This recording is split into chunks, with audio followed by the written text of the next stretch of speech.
Hello and welcome to Five Guys Movies and Fries. We have a podcast where we discuss a movie that one of us recommends. We all watch it and then we discuss it and review it right here, right now. Cue Fat Boy Slim track. I am Nacula. I am Jeff. I'm Joe. And I'm Will. Right on. And today we are discussing a 1940 film that I recommended, The Thief of Bagdad. I remember seeing this movie probably when I was less than 10 years old, I imagine. It was probably on a VHS with a collection of other movies, maybe similar in fantasy. This I'm glad I recommended this as at the end of our fantasy run. It feels like it kind of belonged as as a fantasy film all around. Yeah, I would agree. So yeah, without I guess I'll just pick somebody for initial thoughts. Will. Oh, hell yeah. I'll talk about this movie. This shit was great, dude. Great recommendation. Is this the oldest movie we've watched for the podcast? Yes, it is. Oh, Yeah, wow. Because Okay. Rope was like 45 or something, right? 49. 49. When was Yeah. Night of the Hunter? Well, Oh, that was pretty old, 55 or too. so, yeah. Okay. Oh, Yeah. damn. Okay. Yeah, I don't know, man. For the most of the movie, it didn't feel like it though. Like this movie was really well done. I really loved a lot of the special effects. I mean, the practical effects we've talked about on this podcast many times. They're just amazing. The acting was pretty good, although there's like a few times where our good King Ahmad was pretty sure just breaking on camera. Like he definitely was just like having a good old time a few different times in the end. That's how swashbucklers are. They're always laughing at things. Okay, Yeah. that's a good excuse then. Swashbuckler's a bit of a stretch for our boy Ahmad. Oh, Yeah, he does some swashbuckling. yeah. There's definitely some Towards the sword adjacent usage, but swashbuckling. Pretty sure during that final fight, I was like, this guy doesn't even understand how to move his own body. Like, he just looked weird. But it works. I don't know. This movie was fucking great. The cast for the most part is awesome. I love the way that they tell the story. Is this the story that Aladdin is based off of, or There's a lot that Aladdin took from this. I mean, Okay. Abu the monkey is a thief. Right. Jafar clearly. Yup. The princess's father, the Sultan of Basra, Yes. is also a toy lover in the Aladdin movie. Baghdad, of course. Yeah. It comes lot of from a different connections. it comes from a different movie called The Thief of Baghdad from 1924, a silent movie. Correct. It was a silent film. Okay. Yep. And these are all based off of the Arabian Nights stories, I assume.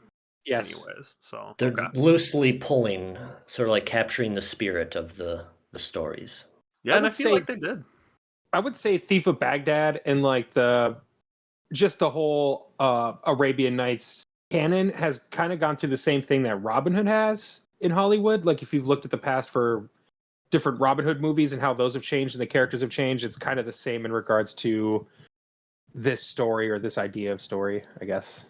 We've kind of had like an evolution over time. Yeah. No, I really enjoyed this movie though. It was really good.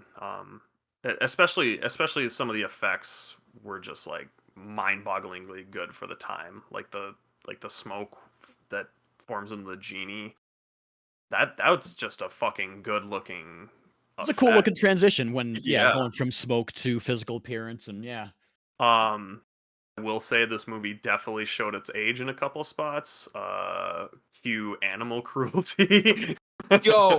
Yo, they were so not great with that dog, buddy. Nope. I was not okay with that at all. Tough scene. Yeah. It really is. Yeah. Like works for the movie and in context in time, but also I was like, oh, this is not great.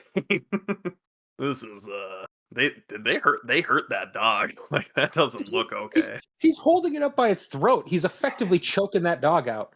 Like by the scruff, yeah. Yeah, you like, can tell that dog's not liking the way No, he's being held. that's He's what it- ready to gnaw that guard's hand off. Yeah, dude, it was like legitimately pissed.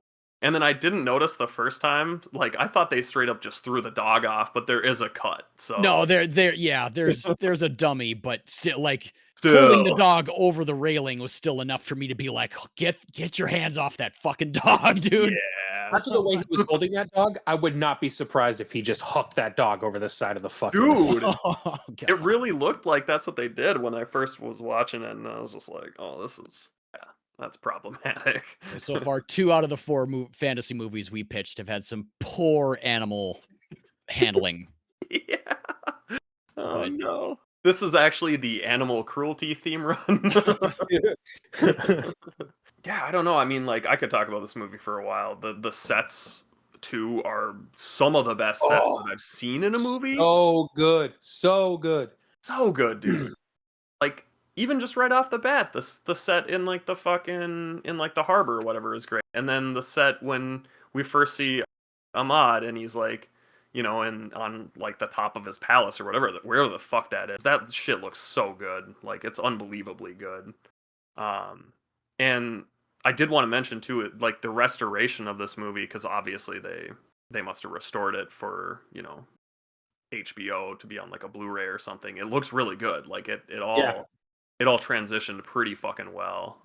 There was only a couple times where I saw like effects where I was like, "Oh, that didn't really transfer into HD essentially that great." But I mean, that's old movies, right? it Like, seems like the color and saturation was done real well yeah, with, like you said, the restoration. yeah, they put a lot of effort into it. You could tell, and I mean, it's worth it. I mean, this is considered one of the best movies of all time, so probably worth doing.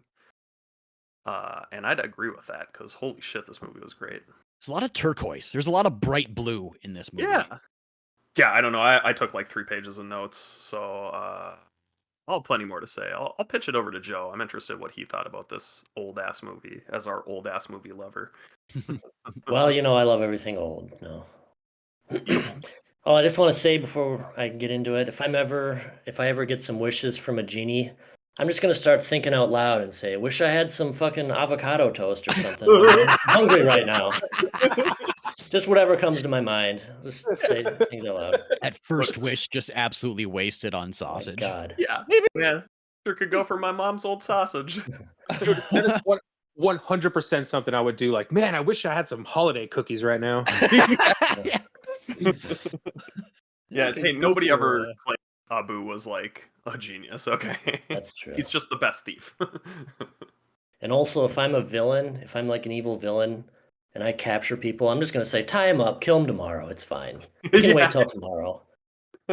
Or, you know, when I make a promise to one of them, I'm actually going to keep that promise. Like, Yeah. why? Why did he promise to give Ahmad back his eyesight and then actually follow through on it? I don't understand. No, that was something I had in my notes too. As Ahmad is recapping the story, the story up to the point of where he's there. Just Jafar's just standing there listening to him, and it's so easy just to have one of his his just executioner guard, just come in and just behead him. Right? Just why do we need anything ceremonial? He's right here, right now. Just nuke this guy from orbit. Like, Just end him. Yeah. And if I ever have a child, I would just, trade them the first offer I get for like a PS5 or whatever. Maybe a rare Funko Pop. I don't know. Yeah.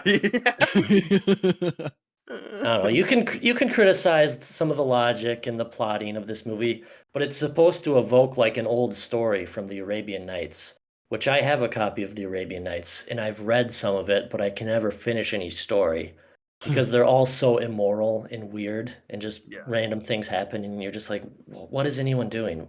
But this movie, it kind of makes it more wholesome. Like the good guys win in the end, and they fly off on a magic carpet, and I really like that in old movies. This movie is a treat, honestly. Even if you can criticize some of the plot, the acting's kind of cheesy at times, but it's 1940. It's before like the big acting revolution when acting for movies really became its own form of acting. You could also criticize some of the special effects, but again, it's 1940. Like, I don't know if you guys noticed, but there's a lot of blue hazes around things. Like when they're small and when someone's big, there's always like a blue haze. Yeah, it's I can see what's now known as probably the chroma key when like the genie like either both picks up or releases Abu from his hand. You can Like the just see this. black lines and You, stuff. you Yeah. see, yeah, I see the chromatic aberration there, and Well, what I mean is literally I think it's from the blue screen, which was okay, before green screen. I think This you're was right. the Yeah. first movie to have that. yeah. It's the Interesting. Okay. first movie to have blue screen. I mean, it works most of the time too, and especially back then, I bet when people were watching this movie, they were probably blown the fuck away because they wouldn't have known, you know. Right. Yeah, they had no idea. Their belief was much easier to suspend. Yeah. So credit where it's due for all the amazing effects in this movie and for capturing a sense of fantasy and wonder and all that. So yeah, I think it's pretty great. What do you think, Jeff? I like this movie a lot as well. As Will said, I'm massive fan of the sets. I like the way the sets looked. I love the costumes. I did like some of the acting. I definitely the thing that really pulled me for this movie was just how much of a story it felt like. It kind of reminded me of The Fall in a way. It felt like a movie that just was having fun telling a story and didn't really care too much about whether or not certain things made sense. It was just about the journey and, the fun scenes that we come across along that journey, but in a way that wasn't jarring, which was surprising. I think about Neverending Story and how I hated the editing in that movie and how it jumped around. And this movie did the same thing, but I found myself forgiving it a lot more. And I think that's because it felt like it had more passion. more spirit. More, yeah. It fits. It just fits better here for some reason. I don't know. Maybe part of that is like the Arabian Nights feel, but it was definitely disjointed too, much like Never Ending Story. But yeah, I don't know. I agree with you. It just worked better here. I struggle a lot when I watch these older flicks because I'm a younger dude taking the movies as a product of their time. So, like, I look at Thief of Baghdad and I see issues that I do have with editing or how much I hate older music in these movies or just things like that. The fact that the main character is the whitest man I've ever seen. Yeah.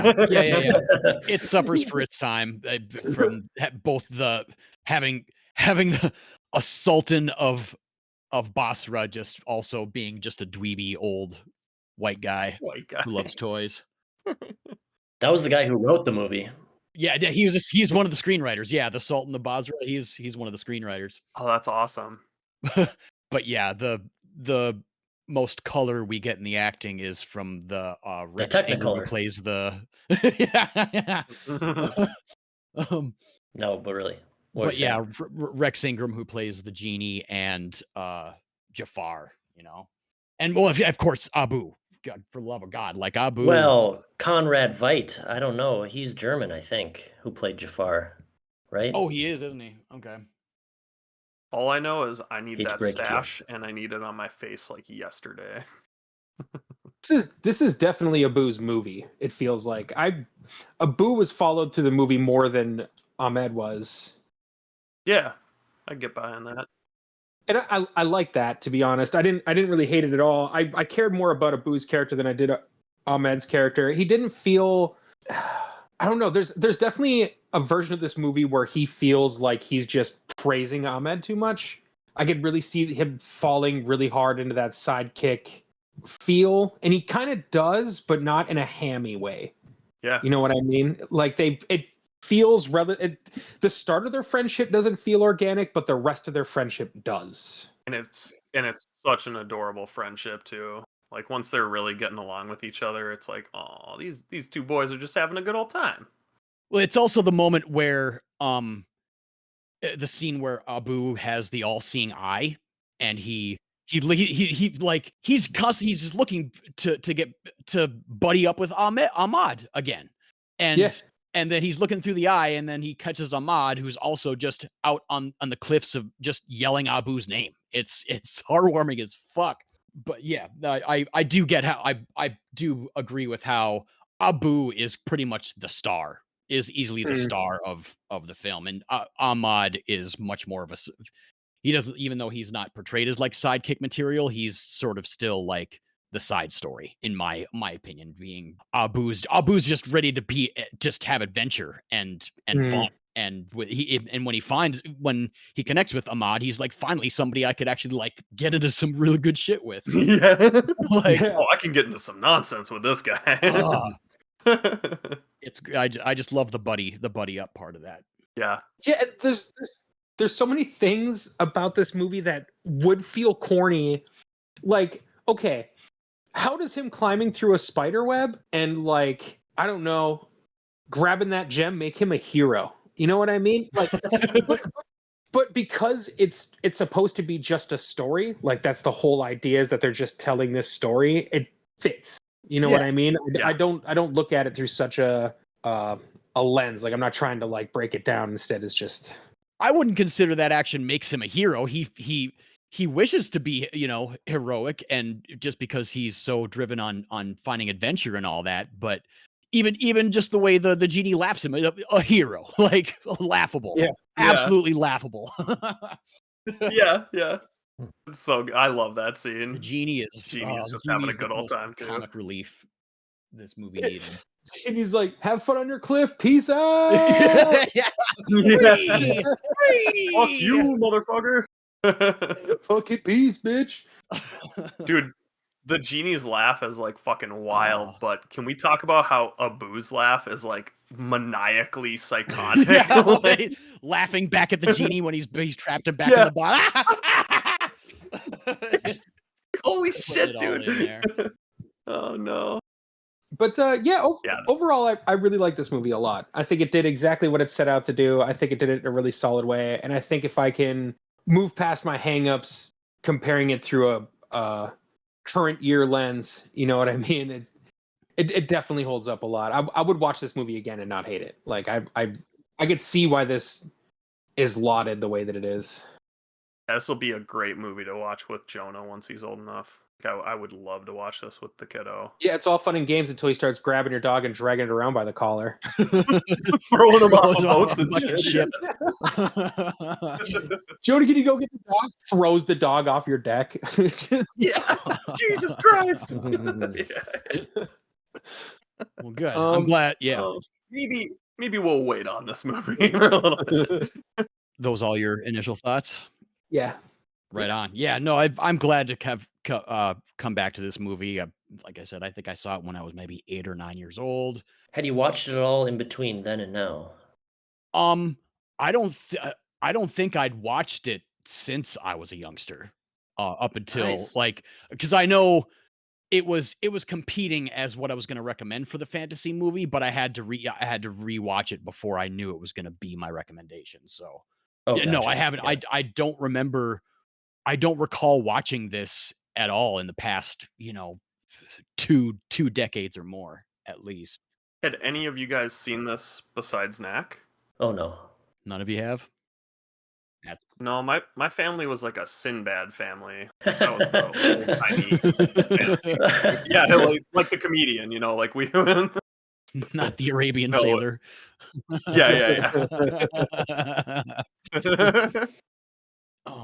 Yeah, Abu is easily my favorite character. He's just carefree and he has a plan amidst his thievery. Like when him and Ahmad are trapped in the prison, and he just manages to swipe the key. Nobody, like, we don't see any cut of him stealing the key. He just happens to have it, after Ahmad and him just sort of run into each other. And then as soon as he shows the key to Ahmad's like, "Give me that fucking thing." He's like, "No, hold on." The guards eat, and then they sleep, and then we live. He's got it all laid out as a thief, and I love that. I just love He's so he good. just can't be So held good as a down by prison or anything. He's I love when they are getting the honey from the guy. Yeah. I've tasted better. Yeah. They're like eating it. You can see that they're both like real. Like the Ahmed's like he's breaking there. Like you can see him laughing about the scene, and then he's like, no, you know what? No, I've had better honey. And then they just run away, and there's no consequences. Yeah. I feel like there's love such that shit. imagery in this movie that sticks out to me. Like the first time seeing like live action portrayal of honey in an actual pot. Like, I know I've probably Yeah. seen it in, like, Winnie the Pooh or whatever, but, like, seeing vendors with this huge ladle of honey just but yeah. Like, yeah, I love the scenery of this fucking movie. I know. And I think you're right there. Like you're hitting it right on the money there. Like that's what this movie does so well is like kind of capturing that old weird aesthetic. I mean, we were never there, so we don't know, and we're never going to be able to experience something exactly like that. But like, this is what I think it's like. You know? Yeah, and just like Jeff said, like, with as much as we can get hung up on editing and stuff that it suffers for its time, it keeps the spirit in every scene. Like, I'm trapped in a Yeah, fantasy in every scene that's going down, and it absolutely. does, and the little things like that don't hold it down. It keeps the flow of magic and adventure. It's like throughout. Except for when he's throwing the tomatoes. Yeah, Throws 35 tomatoes at one time. I love Those sound the effects. whizzing whistle. Cool. Whee! Yes, every Yeah. Dude, I've seen Aladdin so many times. I half expected that street rap song to play when he was running from all the guards and shit. I almost wish it did. Coming back to Abu, like he's always just set in his ways. He's offered eternal kingship from the king of legend in this magical Yeah. this it's eternal realm, but he's like, "Nah, I'm gonna help my buddy. I'm gonna get a mod." You know, like Oh, you said the one thing I can't take is this fucking magic carpet. Well, guess what? I'm staying. yeah, this entire land is yours, but don't touch this rug. Don't touch it. Too late. And just yeah, even seeing like that king, he's still just he's gonna steal the rug, but he still knows like Allah, please don't leave this king behind when his hour comes. Yeah. Like just Take him in your grasp or whatever. just such an Yeah. altruistic fucking thief. Abu is my favorite character. Like it's He's you great. can't deny him He's that. so good. Um, And Sabu plays him so well. Like he's just adorable, kind of inept, like naive, but also just a great thief. Like I don't know, man. That scene where he's like, "I am Abu, son of Abu, grandson of grandson Abu." of the thief Abu. Yeah, dude. It's so He's adorable. born and to be a thief. perfect.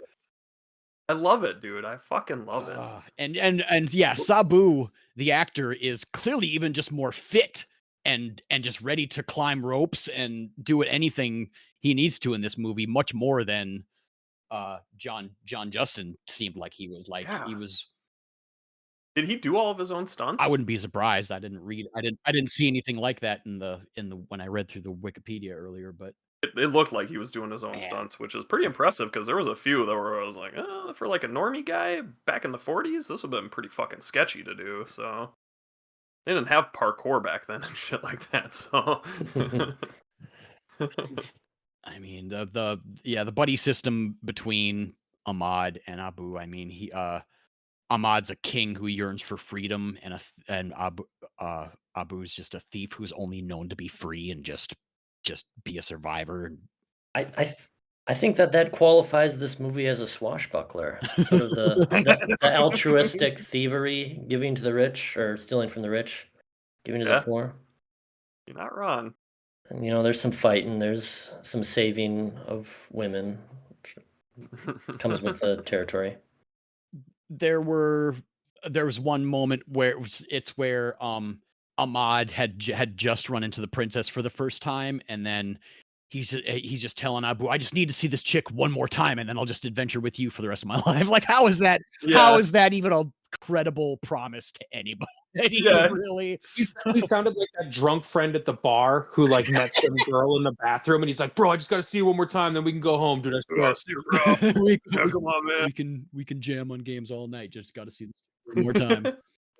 Gotta see her, man. I really did love that scene when he first like meets her in the garden or whatever. I thought that was a fucking fantastic scene. So beautifully well done, and like just their dialogue between each other is so fucking precious. You gave it a little bit more praise than Roger Ebert did, because it's. I'll be honest, the performances between John Justin and Sabu as Ahmad and Abu were much had much more juice in them than the connection between the princess and Ahmad. It was kind of a little bit bloodless, as I heard. I could agree there, but just as far as like their actual dialogue, like the writing there, I thought Yes. was like beautifully done. Yeah, agreed. The scene makes it happen. It's just their performances between each other weren't especially there. Yeah.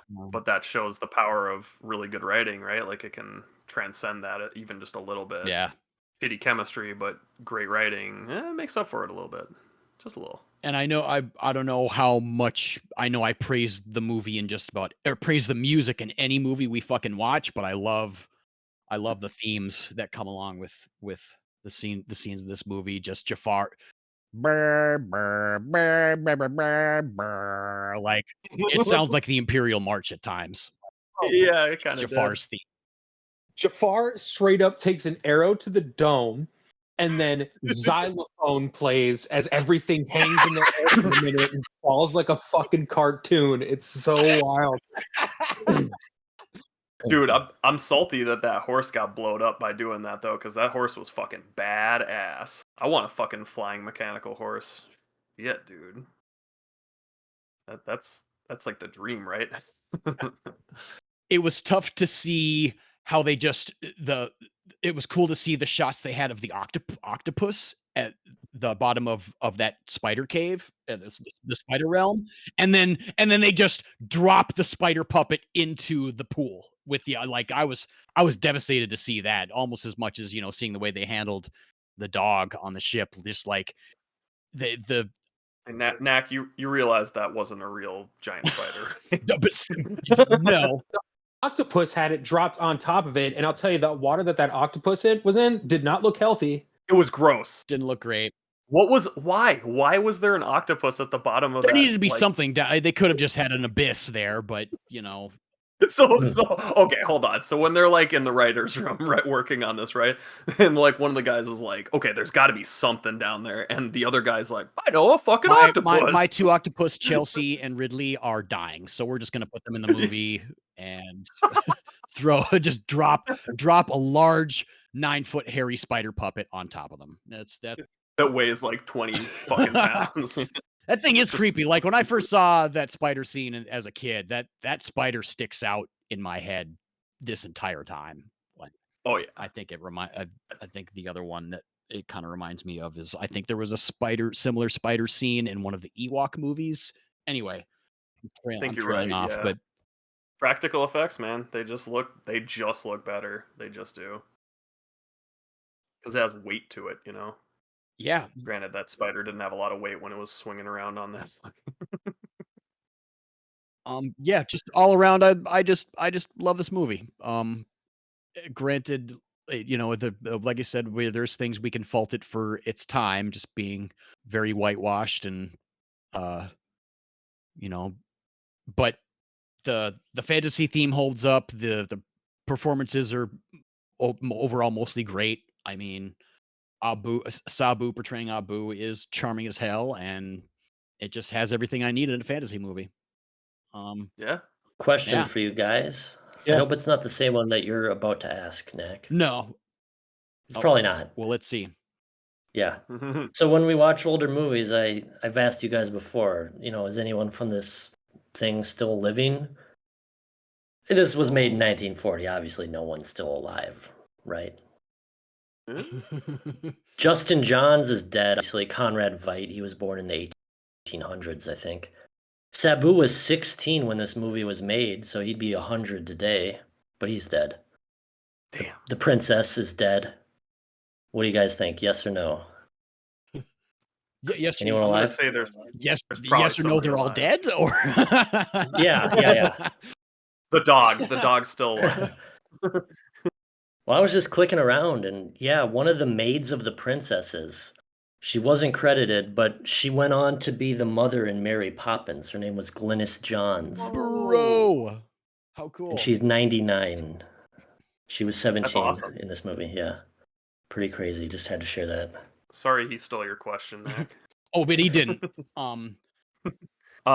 So I really fucking loved the 6-armed lady. I can never remember what the fuck they're called. She was a doll. She was some kind of a. Yeah. She was fucking great. The embracing doll or something. Yeah, I thought that scene was well done, and like just the makeup and uh like clothing that they had her wearing was fucking. She looked cool as Yeah, hell. no, Like she it's a looked magical fucking scene. I awesome. love it. I wanted to mention the giant foot prop with the Yeah, thank genie. you. Those horned toes on the Holy shit! the genie. It was so good. It looked pretty fucking real too, which was awesome. I mean, obviously it was real, but like it like worked. Some of those sets were massive. Dude. And then also in a similar vein, the giant head prop that they used, like with the hair that Abu was holding onto, and like you Yeah. could see an ear at one point. Fucking awesome.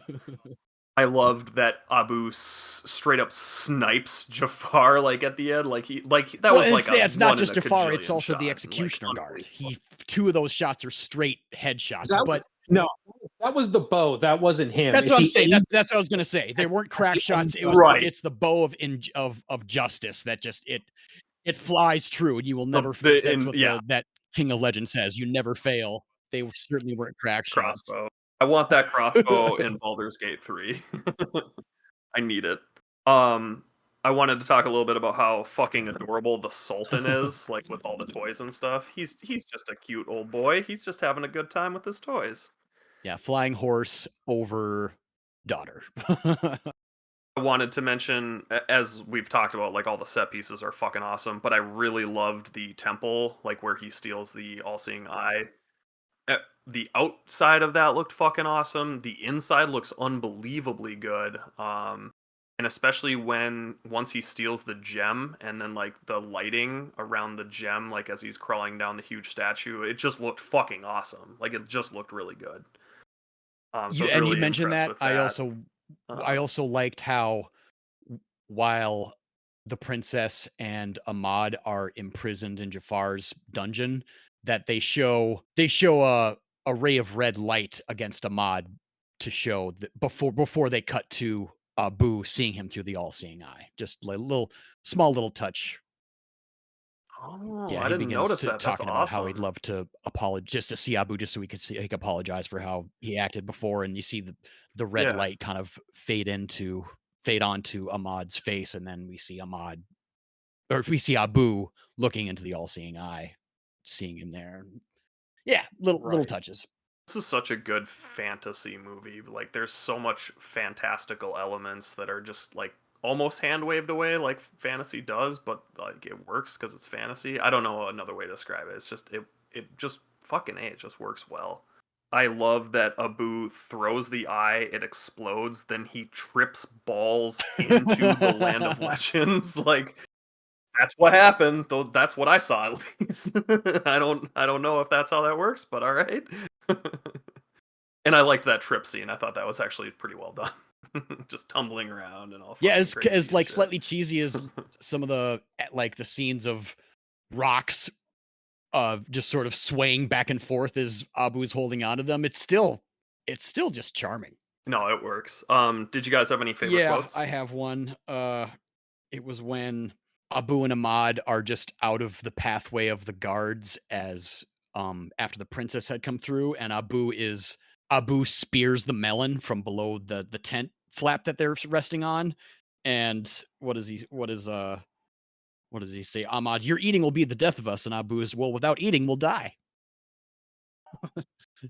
That was pretty much the cuter fucking No, that's quotes I gold. liked from there. The other one that may not be a quote of the day was when Jafar is gushing about the princess. He says, her eyes are Babylonian and her eyebrows are like the crescent moon of Ramadan. Like I've never heard, rare to hear somebody just really rizzing up her eyebrows. It's like some old timey Arabian Night shit too, and it works. That's just good shit. I obviously like it's the joke of the movie pretty much, but I love when like the guy, like the dog Abu picks out like the right coin or whatever, and he's like, "This is no dog, but the reincarnation of a debts collector," and then everybody in the fucking universe dies laughing about it. They just have like straight up like 10 seconds of B-roll of just like Arabian looking people laughing, and it's like, Just all right, joyful, well. joyful, joking laughter. And I really liked the quote when he said, "All bullies must learn manners in the end." I think Abu says that. Cool. I it's hard to think about an actual deduction of what I deducted for, but I'm giving it a 9 out of 10. I don't know. I can't justify what the one is for, what the deduction of one is actually for, other than suffering for its time. But yeah, 9 out of 10. I'll probably give it a 8.5 out of 10. I really like this movie. I thought it was fantastic. There's not a ton I would change, and obviously within the context of the 40s, you know, it's gonna have some problems. It's not gonna look the most amazing and stuff. But damn, for what they had back then. I mean, let me put it this way: if I had watched this movie back then, I'm sure I'd be giving it a 10 out of 10 or more. Because holy shit, it's good. Well, like I said, it's so hard to criticize this movie because it's from 1940. Roger Ebert said that this movie is in the same level as Wizard of Oz. Yep. I don't think it's quite as good. I think, The Wizard of Oz has better effects and slightly better acting as well. A little better editing, a little bit better pacing, just a smoother movie overall. For sure. I like this movie more than The Wizard of Oz, though. Oh, really? Yeah, I think the theme here is I like this kind of fantasy more than like what they do with The Wizard of Oz. And I think Wizard of Oz is great, but The Wizard of Oz and this movie are both trying to quote unquote tell a story, like as a story. Thief of Baghdad feels more like being told a story than The Wizard of Oz does. Interesting. I noticed that this movie is in a list of movies that have 100% on Rotten Tomatoes. Yeah.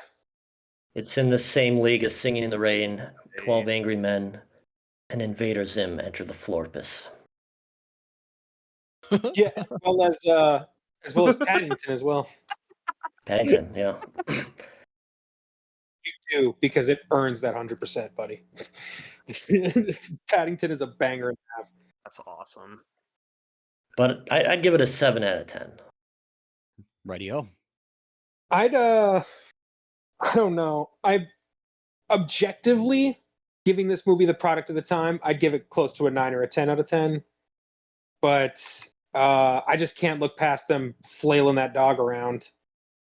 And just a lot of the things that come from this movie being made when those things still exist, and they weren't great then either. You know what I mean? So I think overall I'd probably give this an 8 out of 10.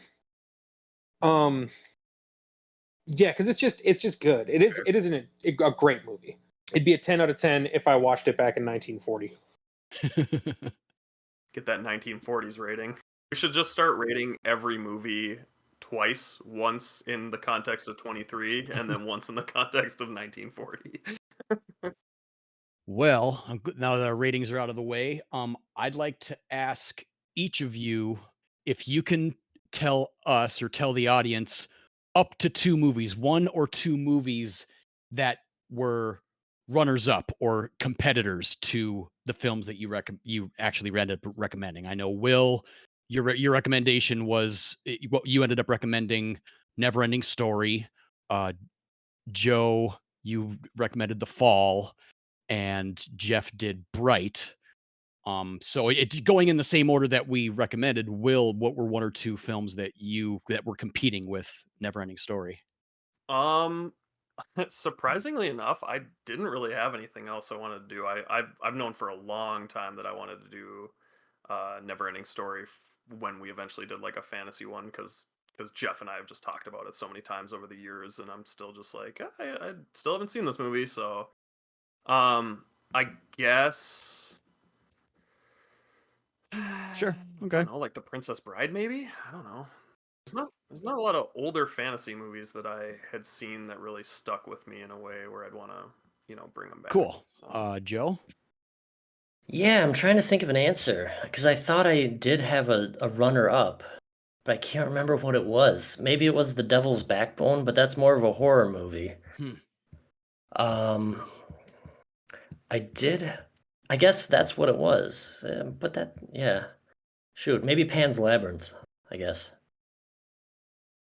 Okay.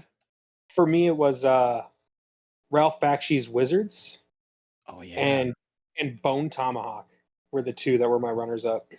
that's right. Why and tell us again why Bright ended up taking the spot. Because I really wanted us to watch a bad movie. That's it. Yeah, it was a bad movie, but it was bad enough for us to have a lot to chew on, which we ended up having. It was bad in all the right ways Yeah. in regards to us as reviewers and learning to review. Well, there were at least a couple that I had swimming around the top of the list for recommending against well in competition with the Thief of Baghdad. They were um Excalibur from 1981, very pretty nice Arthurian, you know, the story of Excalibur, King Arthur, Merlin, Patrick Stewart's in there, Liam Neeson's in there. Um I rewatched it in just trying to compete with The Thief of Baghdad, but The Thief of Baghdad clearly took the spot for just being what it is. Um, and I considered Yeah. The Secret of Nim, the animated movie, because that's also one to Ooh. just see as a child and Oh fuck yeah. still kind of holds up. You know what? Now that you're bringing that up, Knack, I'm a fucking liar. There's actually a couple movies I was thinking of, but they were like animated movies. Howl's Moving Castle, Princess Mononoke, like. Then, yeah, Will, have you settled on your personal rec? Oh yeah, it's my turn. We're back at the top of the list. um, yeah, we're unofficially starting our Nick Cage themed run. We're doing Unbearable Weight of Massive Talent. Sweet. Yeah. I wanted to watch this movie for a while, and this is a perfect excuse, as always.